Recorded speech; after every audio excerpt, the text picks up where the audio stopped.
Yes people, good morning, good afternoon, good evening to all of you. कैसे हैं सब लोग? होप सो आप सब लोग बहुत बढ़िया रहेंगे। मैं बता दूं मैं भी बहुत अच्छा हूं। तो गाइज आज हम रिवाइज करने वाले हैं आपका टॉपिक नंबर 8 जिसका नाम है clubbing of income. Clubbing of income को लॉ में क्लबिंग ऑफ इनकम नहीं बोला जाता। क्लबिंग ऑफ इनकम का मतलब होता है income of other person included in the income of the assessee में किसी और की इनकम है जो आपके हाथ में ऐड हो जाती है, मींस आपकी इनकम में जुड़ जाती है। That is called clubbing of income.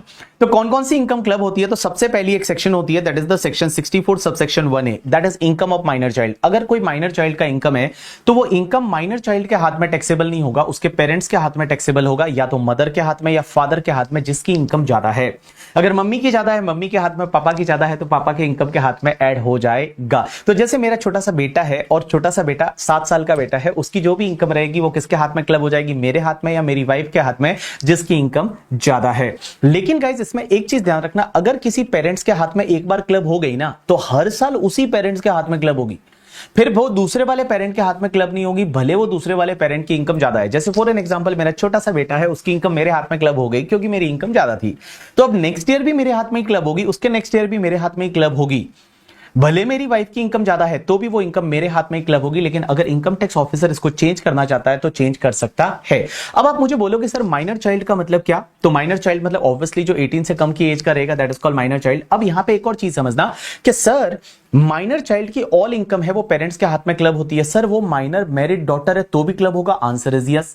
Minor married son है तो भी क्लब होगा? Answer is yes. तो कुल मिला के माइनर चाइल्ड की इनकम है वो पेरेंट्स के हाथ में आपको टैक्सेबल करने का है, मम्मी या पापा जिसकी इनकम ज्यादा है। अब यहां पे एक और चीज समझना कि अगर मान लो जब भी क्लबिंग होता है ना पेरेंट्स के हाथ में, तो पेरेंट्स को एक एग्जेम्पशन मिलता है अंडर सेक्शन 1032 का, दैट इज 1500 पर एनम पर चाइल्ड, मैक्सिमम अनलिमिटेड चाइल्ड। तो कितने भी बच्चे उससे कोई फर्क नहीं पड़ता। तो बच्चों की इनकम जब पेरेंट्स के हाथ में ऐड होती है तो पेरेंट्स को यहां पे एक एग्जेम्पशन मिलता है अंडर सेक्शन 1032 का 1500 पर एनम। लेकिन गाइस एक चीज ध्यान रखना, जब आप 115 बीएससी लेते हो, 115 बीएससी डिफॉल्ट टैक्सेशन रिजीम, तो उसमें ये 1500 का आपको जो एग्जेम्पशन है वो आपको नहीं मिलेगा।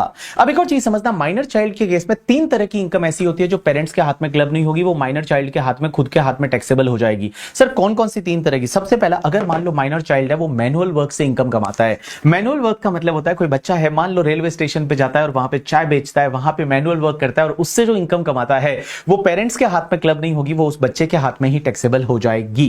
दूसरा, अगर कोई भी स्किल एंड टैलेंट से इनकम है, जैसे मेरा छोटा सा बेटा है वो क्या करता है, सारेगामापा में जाता है और वहां पे गाना गाता है, झलक दिखला आजा, एक बार आजा आजा, ऐसे अगर गाना गाता है और स्किल और टैलेंट से कोई इनकम कमाता है तो वो उसके खुद के हाथ में ही टैक्सेबल होगी, पेरेंट के हाथ में टैक्सेबल नहीं होगी।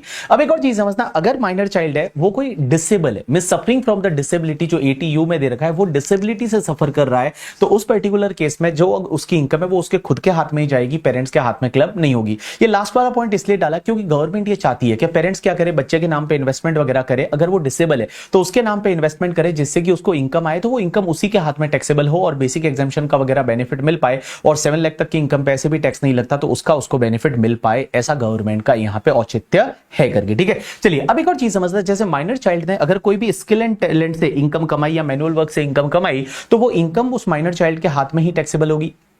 लेकिन अगर वही वाली इनकम बैंक में एफडी करा दी और उस एफडी का इंटरेस्ट आया तो वो इंटरेस्ट किसके हाथ में टैक्सेबल होगा? जैसे मान लो मेरा छोटा सा बेटा है और उसने सारेगामापा में गया, वहां पे गाना गाया, स्किल एंड टैलेंट से इनकम कमाया, तो वो इनकम तो उसके हाथ में टैक्सेबल होगा। लेकिन थोड़े दिन बाद वो इनकम को हमने कहीं पे डिपॉजिट करा दिया और डिपॉजिट कराने पे बैंक एफडी का इंटरेस्ट आया, वो इंटरेस्ट क्या उसी के हाथ में टैक्सेबल होगा या पेरेंट्स के हाथ में क्लब हो जाएगा? राइट आंसर इज वो पेरेंट्स के हाथ में क्लब हो जाएगा। वो पेरेंट्स के हाथ में क्लब होगा क्योंकि यहां पे स्किल एंड टैलेंट बच्चे का नहीं है, जो बैंक से इंटरेस्ट मिला है उसमें स्किल एंड टैलेंट बैंक का है, तो उस पर्टिकुलर केस में वो पेरेंट्स के हाथ में क्लब हो जाएगा। उसके बाद में नेक्स्ट सेक्शन आती है, that is the section 64 subsection 1 clause number 4। ये सेक्शन ये बोलती है कि आप अगर अपने स्पाउस को कोई भी असेट ट्रांसफर करते हो, आप अपने स्पाउस को, स्पाउस का मतलब हस्बैंड के लिए वाइफ और वाइफ के लिए हस्बैंड, अगर कोई भी असेट ट्रांसफर करते हो या तो विदाउट कंसिडरेशन या इनएडिक्वेट कंसिडरेशन। विदाउट कंसिडरेशन का मतलब फ्री में, गिफ्ट में, या फिर लो कंसिडरेशन से अगर आप असेट ट्रांसफर करते हो तो उस असेट से जो भी इनकम होगा ना वो इनकम मिलेगा आपके स्पाउस को, बट वो इनकम क्लब हो जाएगा ट्रांसफरर के हाथ में। तो मैंने मेरे वाइफ को मान लो 10 लाख रुपए गिफ्ट किया और वो 10 लाख की वाइफ ने एफडी करा दी, तो उस एफडी का इंटरेस्ट है वो मिलेगा वाइफ को, लेकिन वो टैक्सेबल किसके हाथ में होगा? वो मेरे हाथ में टैक्सेबल हो जाएगा। तो बड़ा सिंपल सा चीज है कि अगर मान लो आप अपने स्पाउस को कोई भी असेट ट्रांसफर करते हो और उस असेट से जो भी इनकम होगी वो इनकम रिसीव्ड तो स्पाउस को होगी, बट उस पर टैक्स भरना पड़ेगा, वो ट्रांसफरर को भरना पड़ेगा, असेसी को भरना पड़ेगा। लेकिन एक चीज समझना, यहां पे क्लबिंग प्रोविजन तभी लगेगा जब हस्बैंड एंड वाइफ का रिलेशनशिप होना चाहिए at the time of transfer of asset as well as at the time of generating the income. मतलब जब असेट ट्रांसफर की थी तब भी दोनों हस्बैंड एंड वाइफ होने चाहिए, और जब उस पे इनकम जनरेट हो रही है उस टाइम पे आपका हस्बैंड एंड वाइफ का रिलेशनशिप होना चाहिए। अब एक और चीज समझना, आपको अगर हाउस प्रॉपर्टी याद रहेगा तो वहां पे मैंने डीम्ड ओनरशिप का कॉन्सेप्ट पढ़ाया था, और डीम्ड ओनरशिप में मैंने ये बताया था कि आप अपने स्पाउस को कोई इमूवेबल प्रॉपर्टी अगर ट्रांसफर कर देते हो ना, तो ऐसे भी आप उसके डीम्ड ओनर माने जाते हो, तो क्लबिंग का सवाल ही नहीं है। तो जैसे मान लो मैंने कोई भी असेट ट्रांसफर की मेरी वाइफ को, तो उस पर जो इनकम होगा वो मेरे हाथ में क्लब होगा। लेकिन अगर मान लो मैंने कोई हाउस प्रॉपर्टी ट्रांसफर की, तो हाउस प्रॉपर्टी के केस में तो ऐसे भी ओनर मैं ही माना चाहूंगा, तो इनकम ऐसे भी मेरे हाथ में ही टैक्सेबल होगी, वहां क्लबिंग का कोई भी क्वेश्चन नहीं आएगा, क्योंकि इनकम एनीवे मेरे हाथ में टैक्सेबल होने वाली है करके। ठीक है, चलिए उसके बाद में एक सेक्शन आती है, और ये सेक्शन पढ़ने से पहले एक और वापस इसमें बता दूं कि जब आप अपने स्पाउस को असेट ट्रांसफर करते हो तो क्लबिंग होती है उस असेट पे जो भी इनकम होगा। लेकिन अगर वो मान लो ट्रांसफर किया है in connection of the leave apart, in connection of leave apart का मतलब होता है कि दोनों का डाइवोर्स नहीं हुआ है, लेकिन वो दोनों अलग अलग रहते हैं, कि मैं तेरा मुंह नहीं देखूंगा, तू मेरा मुंह नहीं देखेगी, दोनों अलग अलग रहते हैं, और उस कनेक्शन में अगर असेट ट्रांसफर किए तो उस पर्टिकुलर केस में आपका क्लबिंग नहीं होगा। नेक्स्ट सेक्शन ये बोलती है कि अगर आप कोई भी असेट ट्रांसफर करते हैं सन्स वाइफ को, सन्स वाइफ का मतलब होता है डॉटर इन लॉ, या जिसको अपन बहू बोलते हैं, तो सास ससुर में से किसी ने अगर मान लो सन्स वाइफ को असेट ट्रांसफर की, तो उससे जो भी इनकम होगी वो मिलेगी तो सन्स वाइफ को, बट वो क्लब हो जाएगी सास या ससुर के हाथ में जिसने वो ट्रांसफर किया था। लेकिन यहां पे एक चीज समझना, ये सास ससुर और बहू का जो रिलेशनशिप है वो एग्जिस्ट होना चाहिए at the time of transfer of asset as well as at the time of generating the income. मतलब जब असेट ट्रांसफर की थी तब भी वो बहू और सास ससुर का रिलेशनशिप होना चाहिए, और जब उस पर इनकम हो रही है तब भी उनका वो रिलेशनशिप होना चाहिए। उसके बाद में एक और सेक्शन आती है, that is the section 64 subsection 1 clause number 7 and clause number 8। ये क्या बोलता है बताए, कि अगर आपने किसी को कोई असेट ट्रांसफर की और उस असेट ट्रांसफर करने की वजह से आपके स्पाउस को कोई बेनिफिट मिल रहा है या आपके सन्स वाइफ को कोई बेनिफिट मिल रहा है, तो जितना बेनिफिट आपके स्पाउस या सन्स वाइफ को मिल रहा है उतना इनकम आपके हाथ में क्लब हो जाएगा। इसको इनडायरेक्ट ट्रांसफर बोलते हैं, अभी मैं आपको समझाऊंगा यहां पे, तो आपको समझ में आ जाएगा। चलिए उसके बाद में एक इंटरेस्टिंग सी चीज आती है, that is the section 64 subsection 1 clause number 2। ये क्या बोलता है बताए, कि अगर आपका एंड आपके रिलेटिव का मिला के किसी कंसर्न में सब्सटेंशियल इंटरेस्ट है, कंसर्न का मतलब होता है कंपनी है, पार्टनरशिप फर्म है, एओपी बीओआई है, that is called your concern. तो आपका या आपके रिलेटिव का मिला के, और यहां रिलेटिव में आ जाएगा spouse, mother, father, brother, sister, lineal ascendant and lineal descendant, ये रिलेटिव में आएगा। Spouse, mother, father, brother, sister and lineal ascendant, lineal descendant है, ये आपके रिलेटिव में आएगा। तो अगर कोई असेसी है एंड उसके रिलेटिव का मिला के किसी कंसर्न में सब्सटेंशियल इंटरेस्ट है, और वो कंसर्न से अगर आपके स्पाउस को कोई रेम्यूनरेशन मिल रहा है, रेम्यूनरेशन का मतलब सैलरी, बोनस, कमीशन वगैरह मिल रहा है, रेम्यूनरेशन मिल रहा है, तो वो रेम्यूनरेशन मिल तो स्पाउस को रहा है, लेकिन उस पर टैक्स है वो आपको भरना पड़ेगा, आपकी इनकम में वो ऐड हो जाएगा। वापस से एक एग्जांपल लेता हूं, समझने की कोशिश करिए।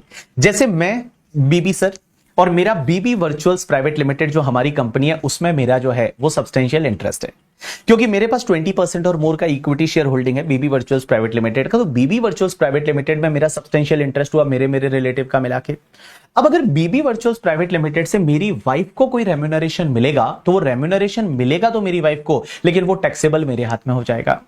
लेकिन गाइज यहां पे एक चीज ध्यान रखना, यहां पे क्लबिंग प्रोविजन नहीं लगेगा अगर मेरी वाइफ जो है वो काम करने के लिए क्वालिफाइड है। मींस मेरी वाइफ के पास टेक्निकल प्रोफेशनल क्वालिफिकेशन है, नॉलेज है, और उसकी वजह से उसको रेम्यूनरेशन मिल रहा है, तो क्लबिंग नहीं होगा। बट अगर मान लो मेरी वाइफ है वो अब्बा जब्बा डब्बा है, बैल बुद्धि है, क्लास में पढ़ा था याद आया, कि अगर मान लो मेरी वाइफ है वो अब्बा जब्बा डब्बा है, बैल बुद्धि है, और उसको कोई रेम्यूनरेशन मिल रहा है, तो वो उस पर्टिकुलर केस में मेरे हाथ में टैक्सेबल हो जाएगा। तो मैंने क्या बोला, all people please pay attention. अगर कोई एसएससी है और उसका किसी कंसर्न में सब्सटेंशियल इंटरेस्ट है, सब्सटेंशियल इंटरेस्ट का मतलब होता है 20% और मोर इक्विटी शेयर होल्डिंग या पीएसआर, आपका आपके रिलेटिव का मिलके, और उस कंसर्न से आपके स्पाउस को कोई रेम्यूनरेशन मिल रहा है, तो वो आपके हाथ में क्लब हो जाएगा, अगर उसमें कोई टेक्निकल प्रोफेशनल क्वालिफिकेशन नहीं है। बट अगर उसमें टेक्निकल प्रोफेशनल क्वालिफिकेशन है तो उस पर्टिकुलर केस में भैया क्लबिंग नहीं होगा, वो फिर उसके हाथ में ही टैक्सेबल हो जाएगा। अब यहां पे एक और चीज समझना, ऐसा भी तो हो सकता है, जैसे मान लो फॉर एन एग्जांपल मेरा किसी कंसर्न में सब्सटेंशियल इंटरेस्ट है मेरे रिलेटिव का मिला के, और मेरे स्पाउस को रेम्यूनरेशन मिल रहा है और स्पाउस में कोई टेक्निकल प्रोफेशनल क्वालिफिकेशन नहीं है। अब मेरे स्पाउस का भी सब्सटेंशियल इंटरेस्ट है उसी कंसर्न में और मुझे रेम्यूनरेशन मिल रहा है और मेरे में कोई टेक्निकल प्रोफेशनल क्वालिफिकेशन नहीं है, तो सर किसका किसमें क्लब होगा? तो यहां पे लॉ मेकर्स ये बोलते हैं कि अगर मान लो दोनों का ही वहां पे सब्सटेंशियल इंटरेस्ट है और दोनों को रेम्यूनरेशन मिल रहा है और दोनों ही बैल बुद्धि है, तो उस पर्टिकुलर केस में क्या होगा, आपको ये देखना पड़ेगा कि अदर इनकम किसकी ज्यादा है। अदर इनकम जिसकी ज्यादा है उसके हाथ में क्लबिंग हो जाएगा। अगर अदर इनकम मेरी ज्यादा है तो मेरे हाथ में क्लब हो जाएगा, मेरी वाइफ को रेम्यूनरेशन मिल रहा है वो। लेकिन अगर मान लो मेरी वाइफ की अदर इनकम ज्यादा है तो वाइफ के हाथ में क्लब हो जाएगा, जो मेरे को रेम्यूनरेशन मिल रहा है वो। लेकिन अगर एक बार जहां पे क्लबिंग हो गया वो हर साल उसी के हाथ में क्लब होगा, लेकिन income tax officer, assessing officer इसको चेंज करना चाहता है तो कर सकता है करके। ठीक है, चलिए उसके बाद में नेक्स्ट सेक्शन आती है सेक्शन 60। ये क्या बोलती है कि income transfer without transfer of the asset. आप असेट ट्रांसफर नहीं करते हो, लेकिन आप अगर अपनी इनकम किसी को ट्रांसफर कर देते हो तो वो इनकम आप ही के हाथ में टैक्सेबल होगी, उस पर्सन के हाथ में टैक्सेबल नहीं होगी। जैसे I can take a example कि फॉर एन एग्जांपल मेरा बैंक में एक एफडी है और वो एफडी है मान लो 1 करोड़ रुपीस का और एवरी ईयर उस पर मुझे 7-8 लाख रुपीस का इंटरेस्ट मिलता है। अब मैंने बैंक को क्या बोला पता है कि इस एफडी का जो इंटरेस्ट है ना, एफडी तो मेरी है, एफडी का जो इंटरेस्ट है ना वो मेरे सिस्टर के बच्चे को दे दो। अब मेरे सिस्टर के बच्चे को वो एफडी का इंटरेस्ट जा रहा है तो इनकम ट्रांसफर हो रही है, असेट ट्रांसफर नहीं हो रही, इनकम ट्रांसफर हो रही है। जो बैंक से इंटरेस्ट आ रहा है वो इनकम ट्रांसफर हो रही है, असेट ट्रांसफर नहीं हो रही। तो जो इनकम है ना 7-8 लाख रुपए वो मेरे हाथ में ही टैक्सेबल हो जाएगी, वो मेरी बहन के बच्चे के हाथ में टैक्सेबल नहीं होगी। That is going to be taxable in hands of the बीबी only. That is the section 60। अब एक बात समझना, एक सेक्शन होती है 61, that is called your revocable transfer of the asset. Revocable transfer किसको बोलते हैं पता है? कि मैंने किसी को असेट ट्रांसफर की और मैंने बोला कि 5 साल बाद वापस मुझे देगा या 10 साल बाद वापस मुझे देगा, या वो असेट ट्रांसफर की लेकिन मैं कुछ ना कुछ बेनिफिट ले रहा हूं। That is called revocable transfer. तो रिवोकेबल ट्रांसफर होता है जैसे आपने किसी को असेट ट्रांसफर कर दी और आपने ये बोला 5 साल बाद वापस मुझे ये असेट देगा। That is called revocable. तो रिवोकेबल ट्रांसफर के केस में इनकम जो भी उस असेट पे होगी वो इनकम पे टैक्स ट्रांसफरर भरेगा। मतलब जिसने असेट ट्रांसफर किया था ना, जिसने असेट ट्रांसफर किया था वो ही उस पर टैक्स भरेगा, ट्रांसफरर उस पर टैक्स भरेगा in case of the revocable transfer. तो जैसे मान लो मैंने मेरे फ्रेंड को असेट दे दी और बोला कि 5 साल बाद वापस मुझे दे देना या मुझे कुछ ना कुछ बेनिफिट देना, तो it is called revocable transfer. तो इसमें क्या होगा ना भाई साहब कि जो भी असेट पे इनकम होगी ये 5-6 साल वगैरह, तो भी उस पर टैक्स मैं भरूंगा। लेकिन एक होता है इररिवोकेबल ट्रांसफर। इररिवोकेबल ट्रांसफर किसको बोलते हैं कि आपने असेट किसी और को दे दी, आपने जो है वो असेट किसी और को दे दी और फिर वापस आप कभी नहीं लेने वाले उसको, वापस आप कभी वापस रिवोक नहीं करोगे, कभी नहीं लेने वाले। That is called irrevocable. Irrevocable के केस में इनकम जो भी होगी उस असेट पे उस पे टैक्स वो ही भरेगा, मींस ट्रांसफर ही भरेगा। लेकिन गाइस एक चीज ध्यान रखना, अगर मैंने किसी को असेट ट्रांसफर की और मैंने बोला तेरे जिंदा रहते वो असेट तेरे पास, तेरे मरने के बाद वो असेट वापस मेरी, तो जब तक जिंदा है ये असेट तेरी, तेरे मरने के बाद वो असेट वापस मेरी, तो मुझे एक बात बताओ ये रिवोकेबल है या इररिवोकेबल है? राइट आंसर इज रिवोकेबल है, क्योंकि उसके मरने के बाद वो असेट वापस मेरे पास आ रही है ना। That is called revocable. तो अगर वो रिवोकेबल है तो भी ये इररिवोकेबल ही माना जाएगा। तो अगर कोई असेट रिवोक होने वाली है only the after the death of that transferee और बेनिफिशियरी, तो उस पर्टिकुलर केस में it is treated as irrevocable only, और जब तक वो जिंदा है वो इनकम उसी के हाथ में टैक्सेबल हो जाएगी। यू गॉट माय पॉइंट और नॉट? यस। अब एक और चीज समझना, लास्ट सेक्शन आती है 64 subsection 2, that is asset transfer to the HUF. अब एक बात समझना, अगर कोई मेंबर है वो अपने एचयूएफ को असेट ट्रांसफर करता है तो उससे जो भी इनकम होगी वो मिलेगी तो एचयूएफ को, बट वो इनकम टैक्सेबल हो जाएगी ट्रांसफरर या मेंबर के हाथ में। तो मैंने मान लो मेरे एचयूएफ को 10 लाख रुपीस ट्रांसफर किया, तो उससे जो भी इंटरेस्ट वगैरह आ रहा है, एफडी वगैरह बनाया एचयूएफ ने, तो वो मिलेगा तो एचयूएफ को, बट उस पर टैक्स है वो मेरे हाथ में लग जाएगा। अब एक और चीज समझना, अगर एचयूएफ का बंटवारा हो गया और एचयूएफ का पार्टीशन हो गया और उस असेट में से जो मेरी वाइफ को असेट मिली है ना, उस पर जो इनकम होगी वो भी मेरे हाथ में क्लब हो जाएगी। जैसे एग्जाम्पल के लिए क्या हुआ, फॉर एन एग्जाम्पल अभी मैंने एचयूएफ को 10 लाख ट्रांसफर किया, तो वो 10 लाख पे जो इनकम होगी वो मेरे हाथ में क्लब हो जाएगी। लेकिन एचयूएफ का बंटवारा हो गया 4 पार्ट में, 4 लोगों में वो 10 लाख बांट दिया गया। 250 मुझे मिला, 250 मेरी वाइफ को मिला, 250 किसी और को और मिला। अब एक बात बताओ, जो मेरे को 250 मिला है उस पे जो इनकम होगा वो तो मेरे हाथ में क्लब होगा। मेरी वाइफ को जो 250 मिला है ना, उस पे जो इनकम आएगा वो भी मेरे हाथ में क्लब हो जाएगा, वो भी मेरे हाथ में क्लब हो जाएगा। यू गॉट माय पॉइंट और नॉट? यस। अब एक और चीज समझना गाइस, क्लबिंग से रिलेटेड कुछ ऐसे इंटरेस्टिंग पॉइंट है जिसपे आपको ध्यान देना पड़ेगा। सबसे पहली चीज, हम बार बार बोल रहे हैं इनकम क्लब होती है, तो इनकम का मतलब क्या लॉसेस भी क्लब होंगे या नहीं? Answer is yes. Because losses जो होते हैं ना उसको अपन नेगेटिव इनकम बोलते हैं, तो लॉसेज इज ऑल्सो इनकम ना, that is the negative income. तो लॉसेज भी क्लब हो जाएंगे, आंसर इज यस। अगर इनकम क्लब हो रही है तो लॉसेज भी क्लब हो जाएंगे। अब एक और चीज समझना, अगर असेट का फॉर्म चेंज हो गया तो, जैसे मैंने मेरी वाइफ को 10 लाख ट्रांसफर किया था, वाइफ ने पहले एफडी बनाई, फिर एफडी तोड़ के उससे शेयर खरीदे और शेयर बेचने पे कैपिटल गेन हुआ, तो क्या वो भी क्लब होगा? Answer is yes.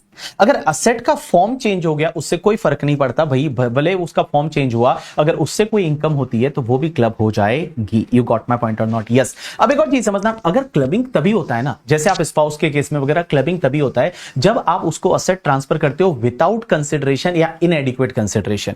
ऐसा भी तो हो सकता है, मेरी वाइफ बोलती है मैं तो बहुत प्यार करती हूँ, करोड़ों रुपए का प्यार करती हूँ, तो क्या लव एंड अफेक्शन कंसिडरेशन हो सकता है क्या?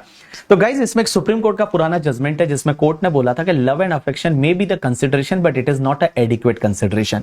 तो ध्यान रखना, जिससे भी आप प्यार करते हो वो कंसिडरेशन हो सकता है but it is not adequate consideration, या एडिक्वेट कंसिडरेशन नहीं है करके, ठीक है। अब एक और चीज समझना, एक कॉन्सेप्ट ये आता है that is called cross gift. Cross gift क्या होता है? जैसे एक अपन एग्जांपल लेते हैं, समझने की कोशिश करना। एक बंदा है जो मिस्टर एक्स है, मिस्टर एक्स ने क्या किया, अपने भाई की वाइफ मिसेज वाई को एक असेट ट्रांसफर की 8 लाख की, और मिस्टर वाई ने क्या किया, सॉरी इसने इसको ट्रांसफर की 12 लाख की।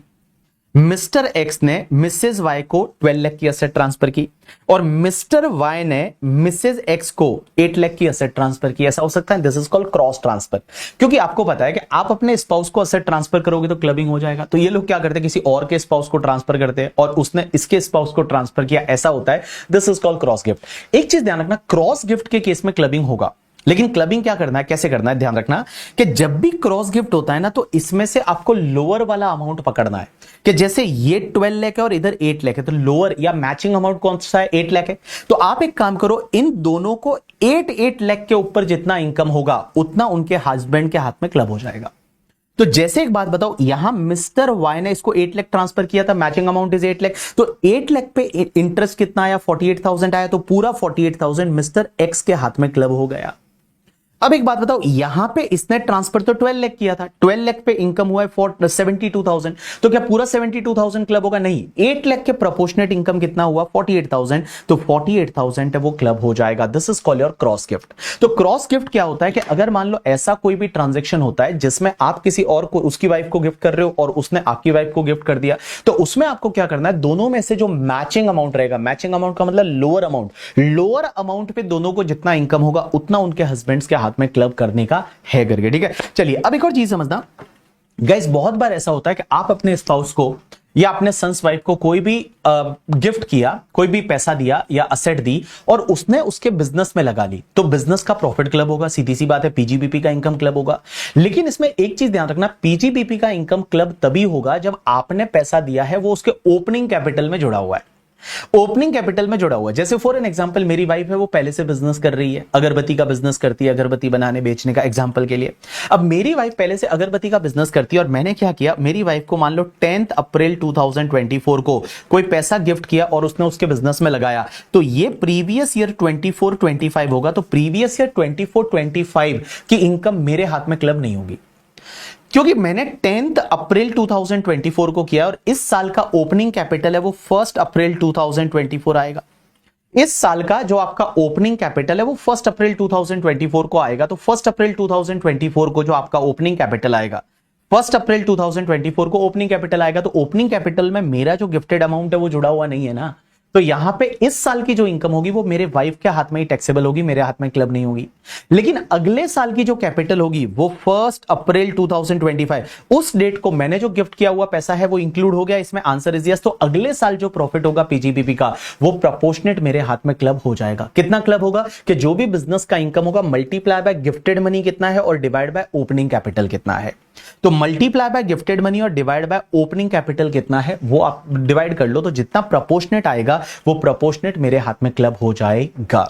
लेकिन एक और चीज समझना, अगर मेरी वाइफ ने बिजनेस चालू किया होगा, वो बिजनेस चालू ही 10 अप्रैल 2024 को किया, और उसी डेट को मैंने गिफ्ट किया और वही वाला पैसा बिजनेस में लगाया, तो भैया इस साल का जो इनकम होगा ना वो भी क्लब हो जाएगा, क्योंकि ओपनिंग कैपिटल में 10 अप्रैल 2024 की कैपिटल लोगे और 10 अप्रैल 2024 को मैंने गिफ्ट किया है, तो उस पर्टिकुलर केस में भैया ये ओपनिंग कैपिटल में आ जाएगा और इस साल का जो भी इनकम रहेगा that is going to be taxable और क्लब इन माय हैंड, वो क्लबिंग हो जाएगा। अब एक और चीज समझना, जितने भी क्लबिंग के प्रोविजन है ना ये आपके फर्स्ट जनरेशन इनकम पे लगते हैं, सेकंड जनरेशन इनकम पे नहीं लगेंगे।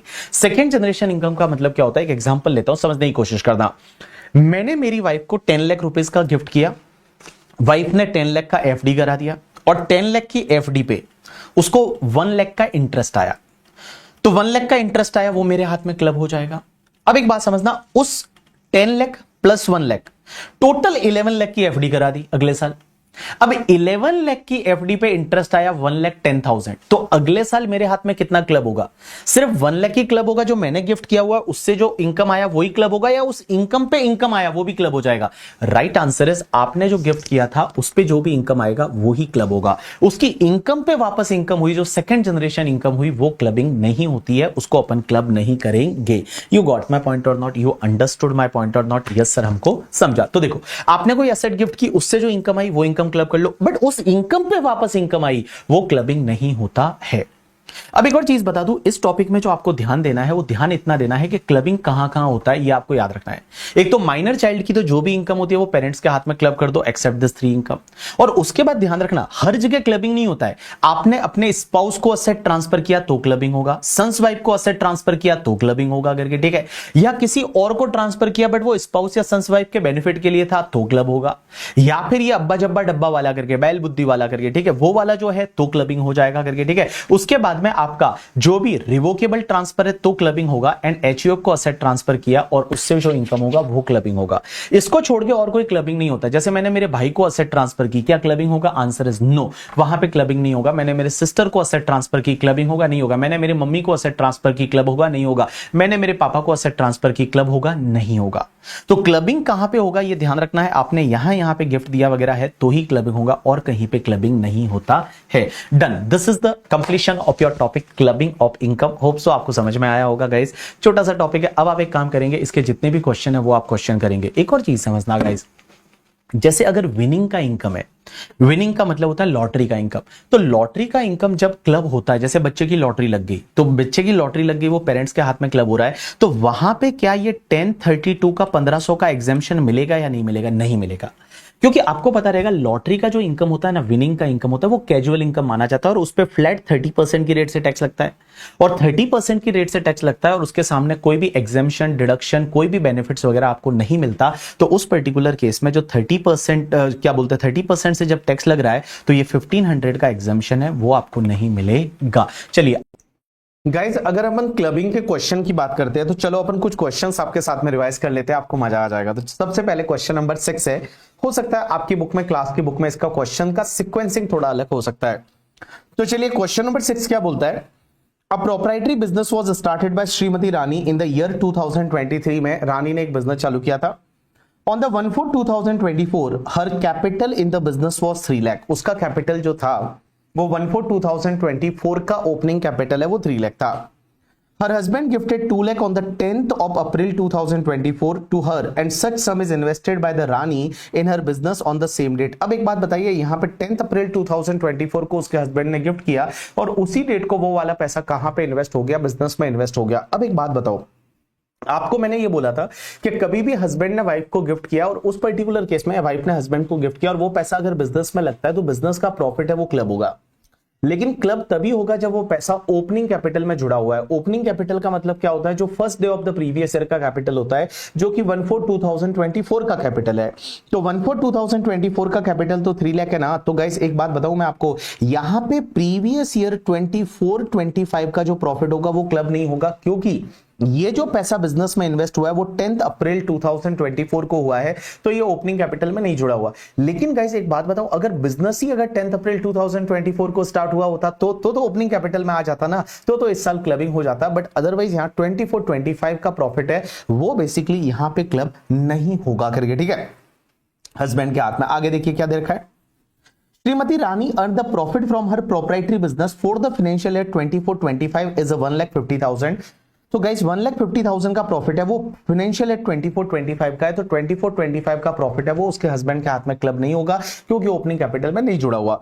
लेकिन अगले साल का प्रॉफिट है वो 3,90,000 है, तो क्या अगले साल का प्रॉफिट क्लब हो जाएगा? आंसर इज यस, क्योंकि गाइस आप देखोगे यहां पे उसका कैपिटल कितना था, 3 लाख था। उसके बाद में जो उसने हस्बैंड ने गिफ्ट किया वो कितना है, 2 लाख है, तो टोटल कैपिटल है वो 5 लाख का हो गया। प्रॉफिट 1,50,000 है, वो पूरा किसके हाथ में टैक्सेबल होगा? रानी के हाथ में टैक्सेबल होगा, उसके हस्बैंड के हाथ में टैक्सेबल नहीं होगा। लेकिन गाइस अब बताइए आपकी कैपिटल कितनी होगी? 650 होगी, और 650 में हस्बैंड वाला कितना है आपका? 2 लाख है। अब एक बात बताओ, अगले साल का प्रॉफिट है वो कितना है? 390 है। तो 390 में से एक बात बताओ, 390 का प्रॉफिट है वो ओपनिंग कैपिटल 6,50,000 पे हुआ, तो हस्बैंड ने गिफ्ट कितना किया था? 2 लाख किया था। तो एक बात बताओ, 2 लाख का प्रोपोर्शनेट कितना आएगा? उतना हस्बैंड के हाथ में क्लब हो जाएगा। तो 3,90,000 divide by 6,50,000 multiply by 2 lakh, it's comes to the 1,20,000। तो 1,20,000 है वो हस्बैंड के हाथ में क्लब हो जाएगा, और वो हस्बैंड के हाथ में टैक्सेबल हो जाएगा एज अ पीजीबीपी का इनकम, और बाकी वाला जो है वो रानी के हाथ में ही टैक्सेबल होगा। अब एक और चीज समझना, एक और ऐसा कैसा क्वेश्चन है, क्वेश्चन नंबर 5। क्वेश्चन नंबर 5 क्या बोलता है? Mr. Vaibhav started a proprietary business on the 1/4/2024 with the capital of the 5 lakh. He incurred the loss of the 2 lakh during the financial year 24-25. 24-25 में लॉस हो गया कितने का? 2 लाख का। तो एक बात बताओ, यहां पे ओपनिंग कैपिटल जो था वो वैभव का कितना था? 5 लाख, और इसी साल इसने 2 लाख रुपए का चूना लगाया, मतलब 2 लाख रुपए का उसने लॉस कर दिया। तो अब एक बात बताओ, 1/4/2025 को उसका कैपिटल कितना हो गया? 2 लाख रुपए हो गया करके, ठीक है। अब हुआ क्या आगे? To overcome the financial position, his wife Vaishali, software engineer, तुम ऐसे डर तो नहीं गए ना? लाइट गई थी, अब लाइट वापस आ गई। अब एक बात बताओ, उसकी वाइफ जो है वैशाली ने कुछ गिफ्ट किया, और देखो गिफ्ट वैशाली ने कितना किया। To overcome the financial position, his wife Vaishali gifted a software engineer gave a gift of the 5 lakh on the 1/4/2025. Which was immediately invested in the business of the Vaibhav. He earned the profit of the 4 lakh during the year 25-26. Compute the amount to be clubbed in hands of the Vaishali for the assessment year 26-27.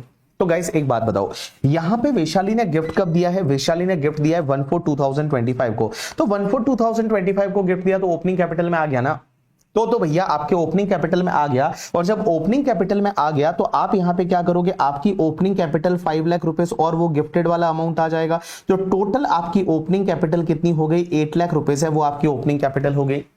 इस साल का आपका profit कितना है? 4 लाख है। तो guys ऐसा माना जाएगा कि 4 लाख का प्रॉफिट हुआ है वो 8 लाख की कैपिटल पे हुआ है। तो इसमें से गिफ्टेड वाला कितना है? 5 लाख है, तो 5 लाख का प्रोपोर्शनेट कितना आ जाएगा? 2,50,000। तो 2,50,000 है वो वैशाली के हाथ में टैक्सेबल होगा, और बाकी वाला जो 1,50,000 है वो किसके हाथ में? वैभव के हाथ में टैक्सेबल हो जाएगा। तो 2,50,000 है वो वैशाली के हाथ में क्लब हो जाएगा, उसके हाथ में टैक्सेबल होगा, और बाकी वाला जो है वो वैभव के हाथ में टैक्सेबल हो जाएगा। अब एक और चीज समझना, ये 2 क्वेश्चन आपको ढंग से देख के जाना है। उसके बाद में गाइस एक और कॉन्सेप्ट आता है, that is related to the cross gift. Cross gift क्या होता है कि आप अपने स्पाउस को या अपनी सन्स वाइफ को डायरेक्ट गिफ्ट नहीं करते हो, आप क्या करते हो? किसी और को गिफ्ट कर देते हो, और वो पर्सन जो है वो आपके स्पाउस को कोई गिफ्ट कर देता है। तो अगर ऐसा होता है तो that is called cross gift. मैंने आपको अभी थोड़ी देर पहले रिवाइज कराते टाइम बताया था कि क्रॉस गिफ्ट में आपको क्या करना है कि जो भी मैचिंग अमाउंट रहेगा ना, दोनों ही गिफ्ट का जो मैचिंग अमाउंट रहेगा, वो मैचिंग अमाउंट पे कितना इनकम हुआ उतना हस्बैंड के हाथ में आपको क्लब करने का है। तो देखिए गाइस, यहां पे मैं आपको 1-2 क्वेश्चन बताता हूं जिससे कि आपको थोड़ा क्लैरिटी आए कि सर इसमें क्या हो रहा है, कैसे हो रहा है। तो चलो मैं आपको एक क्वेश्चन कराता हूं, आपको इजीली समझ में आ जाएगा। तो चलिए क्वेश्चन नंबर 12 पे चलते हैं और देखते हैं क्वेश्चन नंबर 12 क्या बोलता है। क्वेश्चन नंबर 12 बोलता है कि Mr Karan gifted a sum of 9 lakh to his brother minor son on the 1/5/2025. On the same date his brother gifted a debenture worth ₹10 lakh to the Mrs Kanan. अब एक बात बताओ, एक बंदा है जिसका नाम है मिस्टर के, दैट इज मिस्टर कनन, और उसकी जो वाइफ है दैट इज द मिसेस के करके, ठीक है। अब उसका एक ब्रदर है और वो ब्रदर का माइनर सन है, अब हुआ क्या, मिस्टर के ने उसके ब्रदर के माइनर सन को 9 लाख रुपए गिफ्ट किया। तो मिस्टर के ने इसको जो गिफ्ट किया वो कितना किया? 9 लाख रुपए किया। अब एक बात बताओ, इसके ब्रदर ने क्या किया? इसके ब्रदर ने मिसेस कनन को 10 लाख के डिबेंचर गिफ्ट कर दिए। तो ब्रदर ने इसके वाइफ को 10 लाख रुपीस के डिबेंचर गिफ्ट किए। अब एक बात बताओ, इस पे कितना कितना इनकम किसको हुआ? तो गाइस यहां पे आपको दे रखा है Son of Mr. Kannan brother invested the amount in the fixed deposit with the Canara Bank at the rate 9% per annum. तो गाइस 9% पर एनम से उसने एफडी बना दी कैनरा बैंक में। किसने? उसके भाई के बेटे ने। तो एक बात बताओ, यहां पे 9% की रेट से कितना आएगा? तो 9 लाख रुपीस दिया था, और 9 लाख रुपीस पे अगर आप बात करोगे तो 9 लाख रुपीस पे उसने 1 मई को, तो 11 महीने का कितना percent? 9% multiply by 11 divide by 12, it's comes to the 74,250। तो गाइस एक बात बताओ, यहां पे आपका 74,250 है, इतना जो है वो माइनर सन को जो है वो इनकम हुआ। अब आगे और क्या दे रखा है? यहां पे दे रखा है Mrs Karan received the interest of rupees 81,000 on this debenture during the previous year 25-26. Discuss the tax implication under the provision of Income Tax Act 1961. तो यहां पे इसको जो है वो इंटरेस्ट मिला, वो कितना मिला? 81,000 का ऑन द 10 लाख रुपीस का डिबेंचर। गाइज मैंने अभी आपको क्या बताया था कि जब भी आपका क्रॉस ट्रांसफर होता है ना, तो क्रॉस ट्रांसफर के केस में हस्बैंड के हाथ में कितना क्लब होगा? जो मैचिंग अमाउंट पे इनकम हुआ, मैचिंग अमाउंट। क्योंकि इसने कितना ट्रांसफर किया? 9 लाख किया। अब उसके जो भाई ने उसकी बीवी को जो ट्रांसफर किया वो 10 लाख का डिबेंचर किया। अपने को क्या फर्क पड़ता है 10 लाख का क्यों किया? मुझे नहीं मतलब ना, मैंने कितना किया? 9 लाख का किया। तो मैचिंग अमाउंट और लोअर अमाउंट कितना है? 9 लाख है। तो गाइस यहां पे 81,000 का जो इनकम हो रहा है, वो 81,000 का इनकम जो भाभी जी को हो रहा है, वो भाभी जी को 81,000 का इनकम 10 लाख के डिबेंचर पे हो रहा है। तो 9 लाख के डिबेंचर पे प्रोपोर्शनेट कितना आएगा? तो 81,000 divide by 10 multiply by 9, it's comes to the 72,900। तो गाइस 72,900 है ना, वो मिस्टर करण के हाथ में क्लब हो जाएगा। तो करण के हाथ में क्लब कितना होगा? 72,900 है, वो आपके करण के हाथ में टैक्सेबल हो जाएगा। उसको आप करण के हाथ में क्लब कर दीजिए। लेकिन सर एक बात बताओ, अब जो माइनर सन का इनकम है वो तो हमेशा पेरेंट्स के हाथ में क्लब होता है ना। माइनर सन का जो भी इनकम होगा वो हमेशा पेरेंट्स के हाथ में क्लब होगा, मदर और फादर जिसकी इनकम ज्यादा है। तो यहां पे जो ये ब्रदर के बेटे को जो इनकम हो रही है, ये ब्रदर के हाथ में टैक्सेबल हो जाएगी। और ब्रदर अगर ओल्ड टैक्सेशन रिजिम लेता है तो उसमें 1500 का एग्जेम्पशन और मिलेगा अंडर सेक्शन, आई थिंक कौन सी सेक्शन में होता था रे? 1032। तो 1032 में जो एग्जेम्पशन मिलता है 1500 का, वो 1500 का एग्जेम्पशन मिल जाएगा किसको? ब्रदर को। तो ब्रदर विल गेट द 1500 का एग्जेम्पशन अंडर सेक्शन 1032 करके। ठीक है, चलिए उसके बाद में गाइस क्वेश्चन नंबर 13 पे चलते हैं। और क्वेश्चन नंबर 13 है वो क्या बोलता है, देखिए। During the previous year 25-26, the following transaction occurred in respect of the Mr. A। तो Mr. A से रिलेटेड कुछ डिटेल दे रखी है। आपसे पूछा क्या है? Examine the tax implication of the each transaction and compute the total income of Mr. A, Mrs. A and the minor child, assuming they exercise the option of shifting out from the default taxation regime। Miss 115 BSc नहीं ले रहे। तो सबसे पहले क्या दे रखा है, देखिए। Mister A had the fixed deposit of 5 lakh with the bank of India. He instructed the bank to credit the interest on the deposit at the rate 9% from 1st April 2025 से लेके 31st March 2026 तक to the saving bank account of the Mr. B, that is son of his brother, to help him in the education। Guys एक बात बताओ, यहां mister A का FD है और वो एफडी बना रखा है। बैंक को ये बोलता है कि इसका जो इंटरेस्ट आता है ना, वो मेरे भाई के बच्चे को दे दो क्योंकि उसकी एजुकेशन में हेल्प करना है। ये गाइस अभी तो मैंने आपको बताया था सेक्शन 60 करके। और सेक्शन 60 क्या बोलता है कि आप किसी को भी कोई भी इनकम ट्रांसफर कर देते हो without transfer of the asset. तो जब आप इनकम ट्रांसफर कर देते हो without transfer of the asset, तो वो इनकम आप ही के हाथ में टैक्सेबल होगा। तो गाइस यहां पे एक बात बताऊं ना, 5 लाख रुपीस मल्टीप्लाई बाय 9% आप करोगे तो 45,000 रुपीस का ये इंटरेस्ट आएगा। और ये 45,000 का इंटरेस्ट किसके हाथ में टैक्सेबल हो जाएगा? मिस्टर ए के हाथ में टैक्सेबल हो जाएगा due to the section number 60। और सेक्शन 60 वही तो बोलती थी कि आप किसी को इनकम ट्रांसफर कर देते हो without transfer of the asset. तो ये 45,000 का जो इंटरेस्ट आया, ये मिस्टर एक्स के हाथ में ए के हाथ में टैक्सेबल हो जाएगा। दूसरा, Mr. A holds 75% profit in the share of the partnership firm. Mrs. A received the commission of 25,000 from the firm for promoting the sales of the firm. Mrs. A possesses no technical or professional qualification। अब guys एक बात बताओ, आप किसी partnership firm में partner हो, 75% आपका PSR है, तो आपका सब्सटेंशियल इंटरेस्ट है। अब आपकी बीवी को वहां से अगर कोई भी रेम्यूनरेशन मिल रहा है और वो अब्बा जब्बा डब्बा है, वो बैल बुद्धि है, उसको कुछ भी नहीं आता, तो वो रेम्यूनरेशन आप ही के हाथ में टैक्सेबल हो जाएगा। तो ये 25,000 है, ये भी किसके हाथ में टैक्सेबल होगा? ये 25,000 का जो रेम्यूनरेशन है, it is going to be taxable in hands of Mr A. तो ये मिस्टर ए के हाथ में टैक्सेबल हो जाएगा करके। ठीक है, this is also going to be club in hands of Mr A करके। उसके बाद तीसरा point, Mr. A gifted a flat to Mrs. A on the 1st April 2025 and during the previous year 25-26 Mrs. A income from house property computed was 52,000 from such flat. Hey guys, आपको पता है अपन ने पढ़ा था section 27 in the house property that is called deemed owner, और deemed ownership वाला concept क्या बोलता है कि आप अगर अपने स्पाउस को कोई भी हाउस प्रॉपर्टी ट्रांसफर करते हो विदाउट कंसिडरेशन और इनएडिक्वेट कंसिडरेशन तो आप ही उसके डीम्ड ओनर माने जाओगे। तो गाइस यहां पे तो मिस्टर ए ही उसका डीम्ड ओनर माना जाएगा ना, तो जो भी हाउस प्रॉपर्टी का इनकम 52,000 है that is going to be taxable in hands of the Mr A only, वो सीधा मिस्टर ए के हाथ में ही टैक्सेबल हो जाएगा।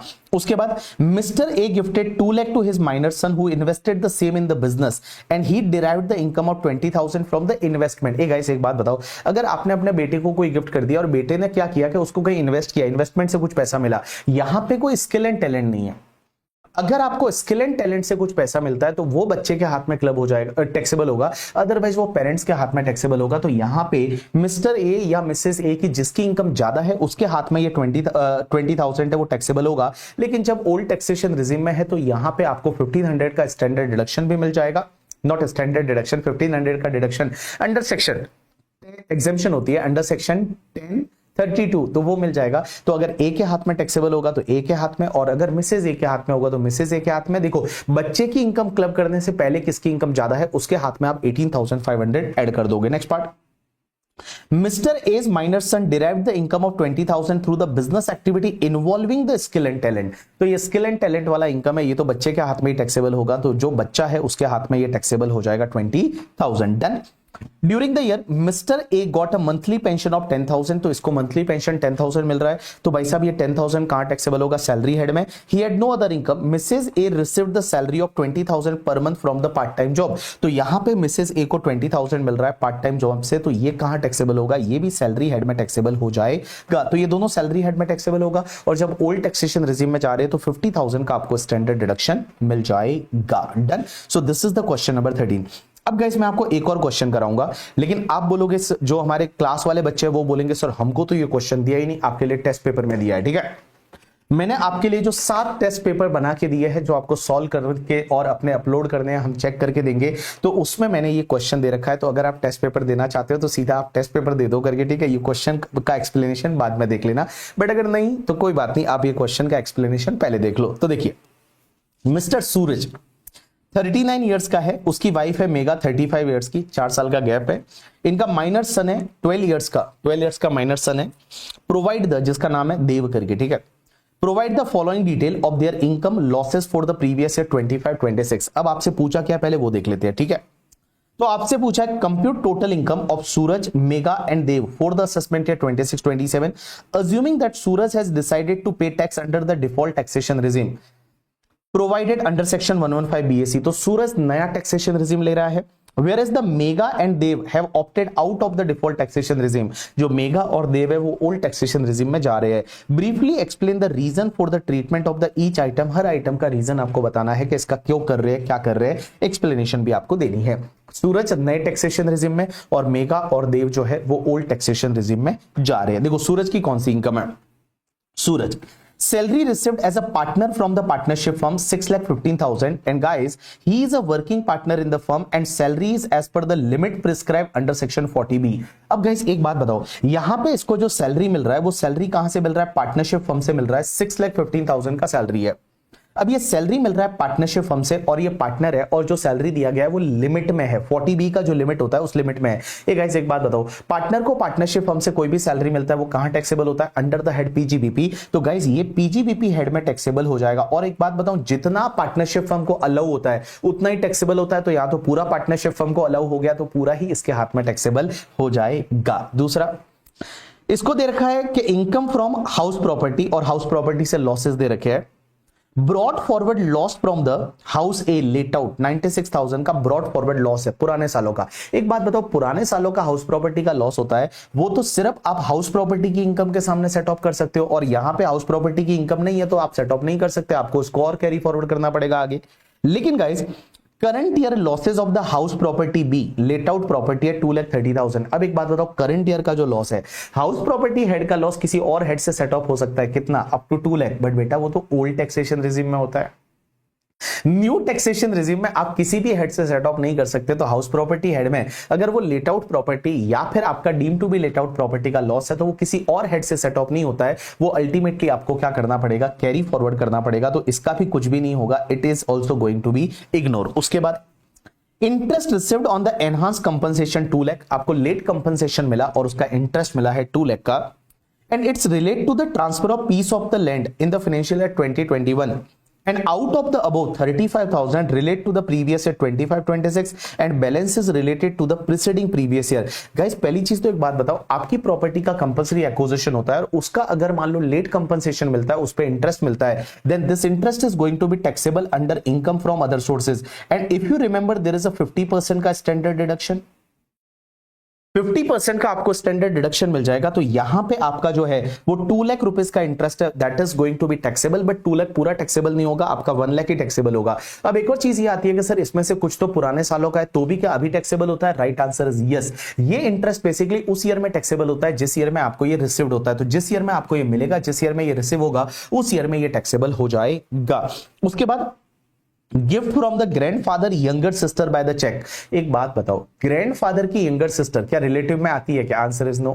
आपको रिलेटिव से गिफ्ट मिलता है तो एग्जाम्प्ट है, लेकिन ग्रैंडफादर की जो यंगर सिस्टर है वो आपके रिलेटिव में नहीं आती, तो ये गिफ्ट क्या हो जाएगा? It is going to be taxable. ये आपके लिए टैक्सेबल हो जाएगा कहां पे? Under income from other sources. तो और यहां पे मनी में गिफ्ट मिला है वो 50,000 से ज्यादा है, तो it is going to be taxable under income from other sources. Next part, dividend on the listed equity share of the domestic company, gross dividend 50,000 मिला है, कहां टैक्सेबल कर दो? इनकम फ्रॉम अदर सोर्सेज में टैक्सेबल कर दो। उसके बाद On 1st December 2025, Mr. Suraj received the 75 lakh as a maturity proceed from the life insurance policy taken on the 1st May 2012 and he paid the 6 lakh as an annual premium और उसका sum assured है वो 65 lakh था। एक guys एक बात बताओ, आपको अदर सोर्सेस अगर याद रहेगा तो अदर सोर्सेस में ऐसा है कि अगर आपकी कोई भी लाइफ इंश्योरेंस पॉलिसी है और उसका मैच्योरिटी का पैसा मिलता है और वो पॉलिसी का मैच्योरिटी का पैसा एग्जेम्प्ट होगा या टैक्सेबल होगा, तो एक तो आपको पता है, मैंने आपको ये बताया था कि वो लिमिट होती है ना, वो 10%, 20%, 15% वाली लिमिट जो 80C में अपन डिस्कस करते हैं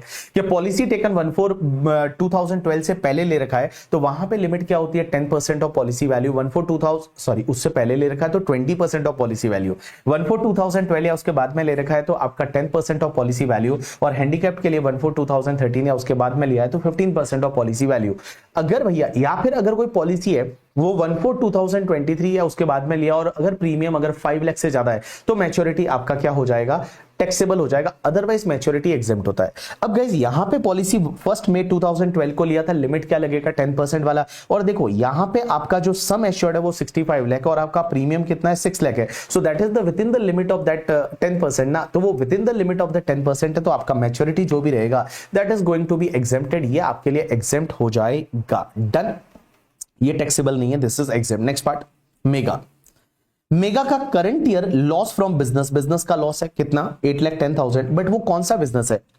He carried on the business with the fund which Mr. Suraj gifted to her। सूरज के फंड से उसने बिजनेस किया है। तो एक बात बताओ, हस्बैंड ने वाइफ को कुछ पैसा दिया, वाइफ ने हस्बैंड को दिया और वो बिजनेस में लगाया, तो बिजनेस का जो भी लॉस या गेन होगा वो क्लब होगा। तो क्वेश्चन ही आता है सर गेन होता तो क्लब होता, लॉस भी क्लब होगा? आंसर इज यस, लॉस भी क्लब होगा। और यहाँ पे पीजीबीपी का ये लॉस आ गया और ये पीजीबीपी का लॉस है, तो एक बात बताओ, यहाँ पे ये जो बंदा है इसके केस में, सूरज के केस में पीजीबीपी का इनकम भी तो है, सूरज के केस में पीजीबीपी का इनकम भी तो है, और जब पीजीबीपी का इनकम भी है तो उस पर्टिकुलर केस में उसके सामने क्या हो जाएगा? सेट ऑफ हो जाएगा। Right answer is yes, set of हो जाएगा। तो यहां पे 8,10,000 का जो है वो 8,10,000 का यहां पे लॉस है और उसका पार्टनरशिप फर्म से जो शेयर इन प्रॉफिट वो क्या बोलते हैं, जो रेम्यूनरेशन मिल रहा था वो पीजीबीपी में टैक्सेबल हो रहा है, तो पीजीबीपी के सामने इसको अपन क्या कर देंगे? सेट ऑफ कर देंगे करके। ठीक है, चलिए उसके बाद में next part, Mrs. Mega purchased a house property from the Stridhan and gifted the same to her minor son Dev on the 1st April 2025 out of the love and affection. The FMV of the house is a 51 lakh। अब एक बात बताओ,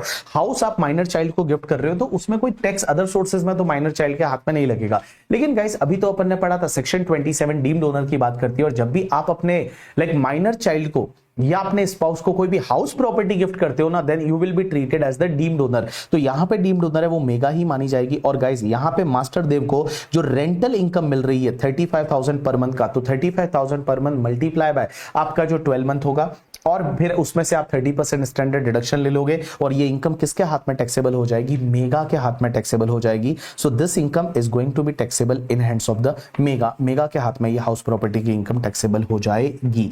तो guys एक बात बताऊं, ये मैंने आज आपको क्लबिंग प्रोविजन जो है वो रिवाइज कराया और उसके साथ साथ में इतने सारे क्वेश्चन आपके साथ में डिस्कस किए। अब देखो मेरे से जो होता था वो तो मैंने कर दिया, अब अल्टीमेटली आपके हाथ में है, पास होना वो आपके हाथ में है। मेरा कंट्रीब्यूशन 10% होता है, मैं कर रहा हूं, ठीक है, शिद्दत से कर रहा हूं। आप अपना 90% दे रहे हो या नहीं? अगर आप 90% नहीं दोगे तो ऑब्वियसली पास नहीं होने वाले, 90% दोगे तो पास होंगे। और दुनिया की एक रीत है, जब आप जीत जाओगे, जब आप पास होंगे तो सब लोग अपने साथ रहेंगे, नहीं पास होने वाले घर वाले भी सुना देंगे करके, ठीक है। तो भैया कुछ करना है, आगे बढ़ना है तो पढ़ना पड़ेगा, मेहनत करनी पड़ेगी और पास होना पड़ेगा करके, ठीक है। चलिए आज के लिए इतना बहुत है।